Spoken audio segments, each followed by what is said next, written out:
high above the quiet front lines of the Cold War. A single aircraft cut across the sky. It had no fighter escorts. It had no missiles. It had no machine guns. It didn't even have its afterburners on. It was flying straight, level, and terrifyingly calm. Down below, inside a top-secret American control room, panic was beginning to set in. Radar operators watched the blip climb higher than their chart said was possible. 45,000 feet, 48,000 feet, 50,000 feet. It was entering the stratosphere, a place where the air is so thin, it barely exists. Scramble, scramble. On the runway, American interceptors, the fastest, most powerful jets in the world, lit their afterburners. The pilots pulled back on their sticks, their engines roaring with raw American horsepower, desperate to catch the intruder.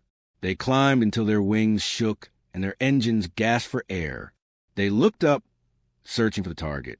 But the blip didn't turn back. It didn't speed up. It simply kept going. Later that night, in the smoky ready rooms of NATO air bases, the argument started. Some American pilots claimed they almost had a lock. Others slammed their helmets down, admitting the truth. They never even got close. Officially, nothing unusual happened that day.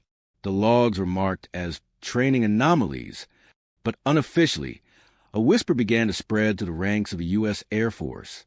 A whisper that Britain, a nation still rebuilding from the rubble of World War II, was flying something that the mighty American military couldn't touch.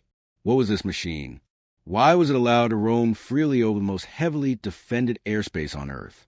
And how did a subsonic jet, designed with 1940s technology, manage to humiliate the world's most powerful air force without firing a single shot? Welcome to Hidden Valor.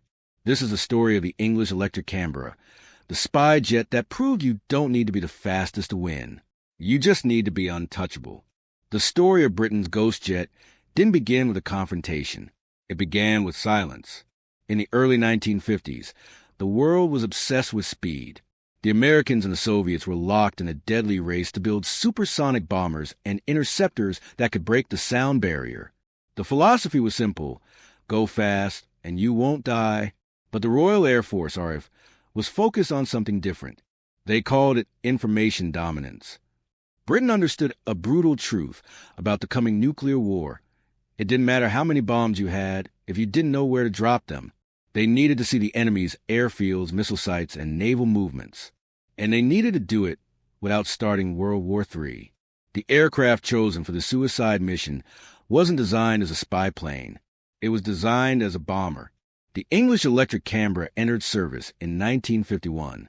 It was built to replace the legendary Mosquito and the aging piston-engine bombers of the war. On paper, it looked unassuming.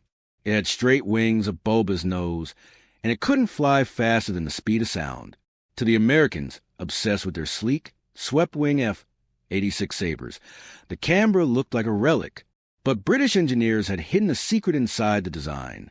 The Canberra had massive wings. Enormous. Thick wings that generated an incredible amount of lift, while American jets were designed like darts, built to pierce the air at high speeds. The Canberra was designed like a glider powered by jet engines. This meant that while American fighters struggled to stay airborne at extreme altitudes, the Canberra felt right at home. Almost immediately, RAF planners realized its true strength wasn't in delivering bombs. It was in not being caught. With a service ceiling exceeding 48,000 feet in its early variants, and climbing much higher in later versions, the Canberra could cruise above the effective engagement envelope of almost every fighter in the world. It didn't need to dodge. It didn't need to weave. It just needed to be high. Britain quietly stripped the weapons out of Canberra. In their place, they packed it with massive, high-resolution cameras, precision optical systems capable of reading a license plate from 10 miles up. Pilots were trained not for dogfights, but for restraint. No evasive maneuvers. No dramatic turns. Just steady, boring flight profiles designed to look like background noise on a radar screen. That boredom was their weapon. Across the Atlantic, the United States was confident. Their air defense network was the most sophisticated in history. Radars, missiles, and interceptors formed a steel wall around the West. But during joint NATO exercises, strange things began to happen. U.S. radar operators would notice a faint contact appearing at the very edge of their screens. It was high, too high. It tracked cleanly across controlled airspace. Scramble orders went out immediately. USAF interceptors F-86 Sabres in the early years, followed by the F-100 Super Sabres and F-102 Delta Daggers, would roar down the runway. These were pilots trained to kill Soviet bombers. They were aggressive. They pushed their engines to the red line. But as they climbed past 40,000 feet, physics started to fight them. The air became thin. Their stubby, swept wings, perfect for supersonic speed at low altitude, struggled to grip the thin air. The American jets would start to wobble. Engines would flame out. The pilots had to fight just to keep their planes from falling out of the sky. And miles above them, the Canberra pilot was sitting comfortably. The British pilots were trained to trust the geometry. They knew that for an interceptor to shoot them down, it had to climb up, get a radar lock, and fire. But because the Canberra was so high, the American fighters would burn all their fuel just getting there. By the time they reached firing altitude, they were slow, heavy, and barely flying. The Canberra would simply glide past. One official report from a NATO exercise describes a US F-86 pilot reaching his maximum altitude, looking up through his canopy, and seeing the silver belly of the Canberra thousands of feet above him, gleaming in the sunlight. He watched it cross his entire sector, unable to do anything but watch. It was humiliating. The British pilots didn't mock their allies. They maintained radio silence. But in the debriefing rooms, the message was clear. The United States Air Force, with all its billions of dollars in supersonic technology, had a hole in its roof. What was it like to fly these missions? To understand the Canberra, you have to understand the mind of the pilot. This wasn't Top Gun. There was no adrenaline rush of a dogfight. There was only the cold, hard discipline of solitude. Pilots described the atmosphere in the cockpit as strangely calm. They were wrapped in pressure suits, listening to the rhythmic clicking of the cameras and the hum of the Rolls-Royce Avon engines. Below them, the world moved in slow motion. Clouds looked like a painted floor. The sky above was a dark, bruising purple, fading into the black of space. They knew the risks. If an interceptor did get lucky, if a missile was fired, they had no defenses, no flares, no chaff, no guns. They couldn't dive because diving meant losing their altitude advantage. They couldn't turn hard because at 50,000 feet, a hard turn could stall the wings in the thin air, a phenomenon known as coffin corner.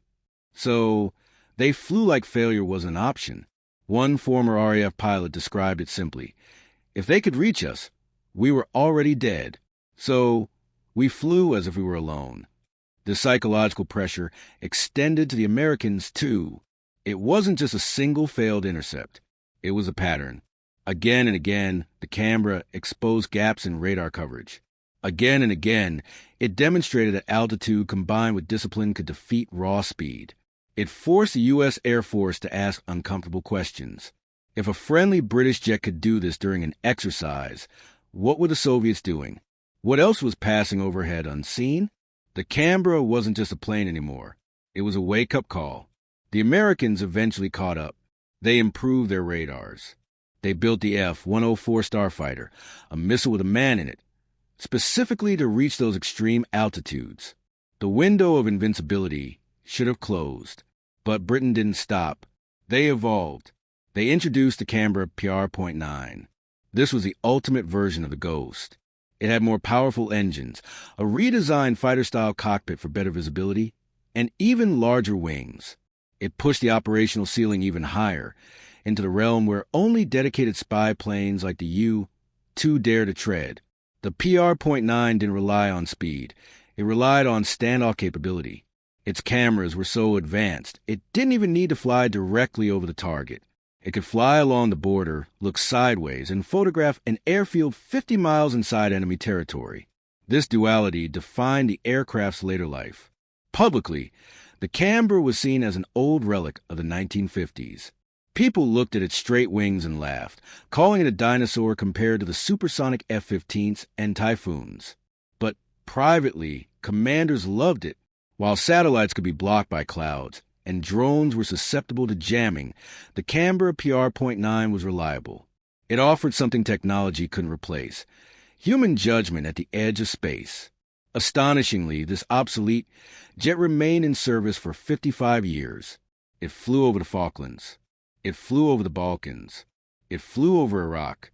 And it flew over Afghanistan in 2006, over half a century after it was first built. Think about that. An aircraft designed in the era of propeller planes was still flying operational combat missions in the era of the Internet. When the Royal Air Force finally retired the Canberra PR.9 in 2006, there were no massive parades. There were no movies made about it. It left the service as quietly as it had entered, but its legacy is burned into the history of military aviation. The Canberra didn't win glory by blowing things up. It didn't chase victories or paint kill marks on its nose. It earned something far harder to achieve: respect. It earned the respect of the American pilots who chased it and failed. It earned the respect of the Soviet commanders who saw it on their radar but couldn't touch it. And it earned the respect of the pilots who trusted it with their lives. In the end, the Canberra proved a timeless lesson of war. You don't always need to be the sledgehammer. Sometimes you just need to be the ghost.